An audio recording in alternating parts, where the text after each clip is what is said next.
Hi అండి, welcome back to my channel. So present అయితే మేము అగ్వాడ ఫోర్ట్ నుండి అగ్వాడ ఫోర్ట్లో ఉన్న జైలుకి వచ్చామండి. సో ప్రజెంట్ జైలు అంటే ఇది జైలు కింద యూజ్ చేయట్లేదు, జస్ట్ ఒక మ్యూజియం లాగా యూజ్ చేస్తున్నారనమాట. అంటే అప్పట్లో జరిగిన ఫ్రీడమ్ ఫైటర్స్ తాలూకు విశేషాలు, గోవాకు స్వాతంత్రం ఎలా వచ్చింది, అలాగే పోర్చుగీస్ వారి నుండి ఎలా తీసుకున్నారు అన్న విషయాలన్నీ కూడా మనకి మ్యూజియం లోపల ఒక స్క్రీన్స్, అంటే కొన్ని టీవీస్లా పెట్టి వాటిల్లోని మనకి చూపిస్తారనమాట. అలాగే రకరకాల మెషినరీస్ ఉన్నాయండి లోపల, అవన్నీ కూడా మనం ప్లే చేస్తూ ఉండొచ్చు. దానికి సంబంధించి వీడియో అయితే లాస్ట్లో ఉంటుంది. సో ప్లీజ్ కంటిన్యూ అండి, చూడండి, మీకు కూడా నచ్చుతుందని అనుకుంటున్నాను ఈ వీడియో. ఇప్పుడైతే మేము లోపలికి ఎంటర్ అవుతున్నాము. సో ప్రజెంట్ అయితే టికెట్ 100 రూపీస్ అండి. మనకి ఇలా ట్యాగ్ వేస్తారు లోపలికి వెళ్ళేటప్పుడు. అలాగే ఇక్కడ చుట్టూ కూడా ఫిరంగులు చాలా చాలా ఎక్కువ ఉన్నాయి. సో చుట్టూ సముద్రంలా ఉంటుందన్నమాట. అంటే మూడు వైపులా సముద్రంలాగా ఒకవైపు ఫోర్ట్ ఉంటుంది మనకి. అంటే లోపల కొన్ని ఒక హాల్లో అయితే పెయింటింగ్స్ లాంటివి ఉన్నాయన్నమాట. ఇంకొక హాల్లో జస్ట్ అలా జైలు అంతా మనకి చూపిస్తారు ఖాళీ ప్లేస్లో. అప్పుడులో రూమ్స్ ఎలా ఉండేవి, ఎలా ఏంటి అన్నది.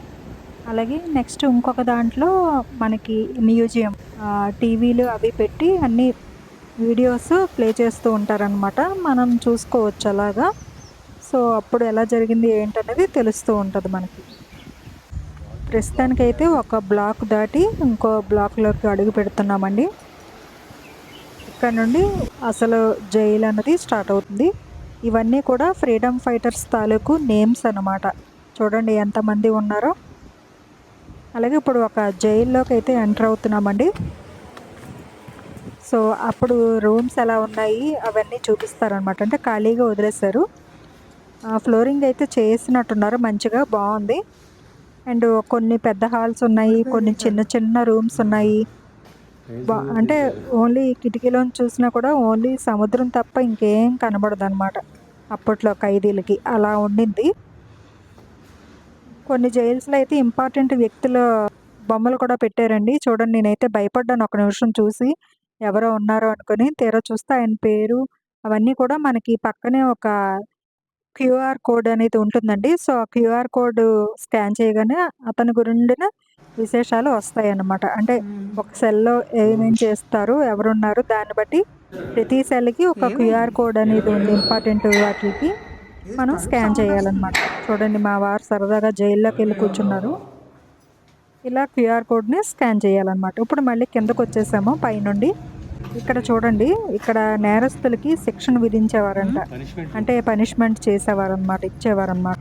జైల్లో ఖైదీలకి పనిష్మెంట్లు ఇస్తూ ఉంటారు కదా, అలా ఆ ప్లేస్ అన్నమాట ఇది. ఇది యావజ్జీవ కారాగార శిక్ష అంటారు చూసారా, జీవితకాలం ఖైదులో ఉండేవారు వాళ్ళ రూమ్స్ అన్నమాట ఇవన్నీ కూడా. మరి ఒక్కొక్క రూమ్లో ఎంతమంది ఉంచేవారో తెలియదు, కానీ ఇదైతే చాలా చిన్న రూము. కొన్ని పెద్దవి ఉన్నాయి, కొన్ని చిన్నవి ఉన్నాయి. ఇలా విశాలంగా కొన్ని రూమ్స్ అయితే ఉన్నాయి.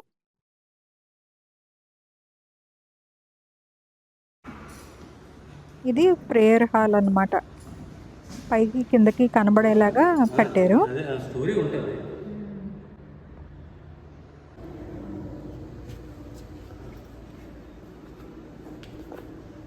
అండ్ ఇప్పుడు ఒక మ్యూజియం లాంటి దాంట్లోకి వెళ్తున్నామండి. Interactive museum. ఇలా అన్ని డిస్ప్లేలు ఉంటాయి అండ్ అన్ని టచ్ స్క్రీన్లు ఉంటాయి. మనం కూడా ఇక్కడ కొన్ని మన మటుకు మనమే చూసే విధంగా కూడా కొన్ని ఉన్నాయండి. ఇదిగోండి, ఇది పాతవి ఓల్డ్ గోవా తాలూకు విశేషాలన్నీ కూడా ఇలా ప్లే చేస్తూ ఉంటారనమాట. అప్పుడులో జరిగిన యుద్ధాలు, పోర్చుగీస్ నుండి ఇండియా ఎలా లాక్కుంది గోవాని, అంటే పోర్చుగీస్ వారు ఎలా లొంగిపోయారు, ఎలా ప్లాన్ చేశారు, ఇవన్నీ కూడా 1961లో గోవాను స్వాధీనం చేసుకుందండి ఇండియా. అంతవరకు అయితే పోర్చుగీస్ వాళ్ళే పాలించేవారు అనమాట.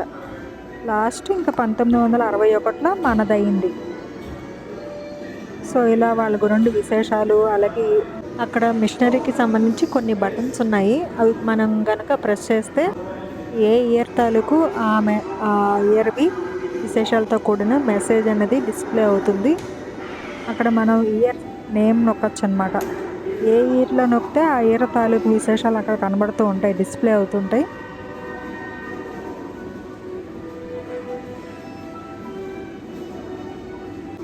అలాగే ఇది ఏదో పజిల్ సాల్వ్ చేయమన్నారు. నేనైతే చేసేసాను బాగానే, చాలా ఈజీగా ఉంది.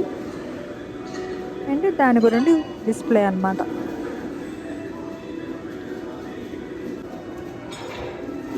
ఇది ఇలా అయితే జైలు చూడాలంటే ఒక 3 అవర్స్ టైం పడుతుందండి మినిమమ్.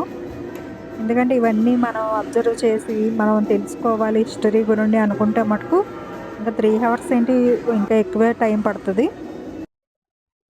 మేమేదో కొంచెం అలా అలా పైకి పైకి చూసి వచ్చేసామండి.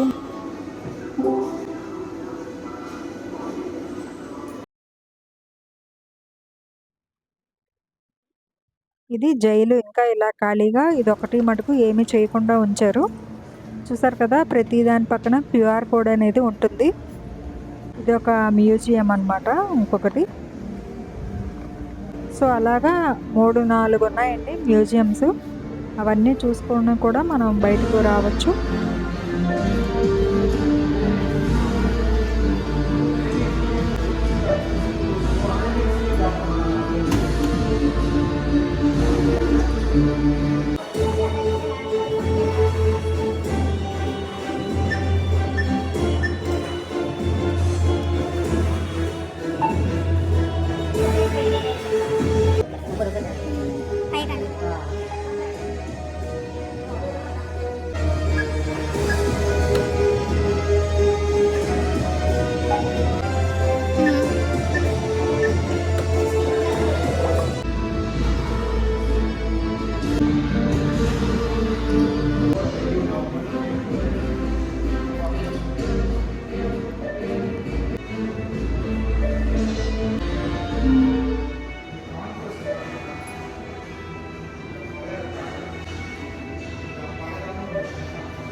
డాక్టర్ మనోహర్ లోహియా. సో మేమైతే ఇంకా జైలు చూసి బయటకు వచ్చేసామండి.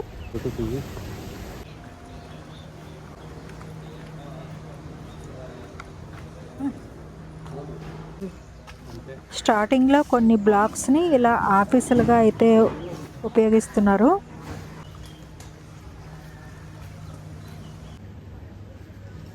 మేము మార్నింగ్ 11కి అలా వెళ్ళామండి. సో తర్వాత మేమంతా చూసి వచ్చేటప్పటికైతే ఇక్కడ అందరూ ఇలా టెంట్స్లో అన్నీ సర్దుతున్నారు. అంటే ఒక చిన్నపాటి ఎగ్జిబిషన్ లాగా పెడతారనుకుంటా. బట్టలు అలాంటివన్నీ కూడా ప్రిపేర్ చేసుకుంటున్నారనమాట. ఈవినింగ్ అయితే ఎక్కువ మంది వస్తారనుకుంటా, మరి అప్పుడు బాగుంటుందేమో. సో ఇదండి ఈ వీడియో తాలూకు విశేషాలు. మీకు నచ్చిందా? నచ్చితే కనుక ఒక లైక్ చేసేయండి. సో ఈ వీడియో నచ్చితే లైక్ చేయండి, షేర్ చేయండి, కామెంట్ చేయండి. ప్లీజ్ సబ్స్క్రైబ్ అవర్ ఛానల్ అండి, కళాపిని స్టోరీస్. Thank you.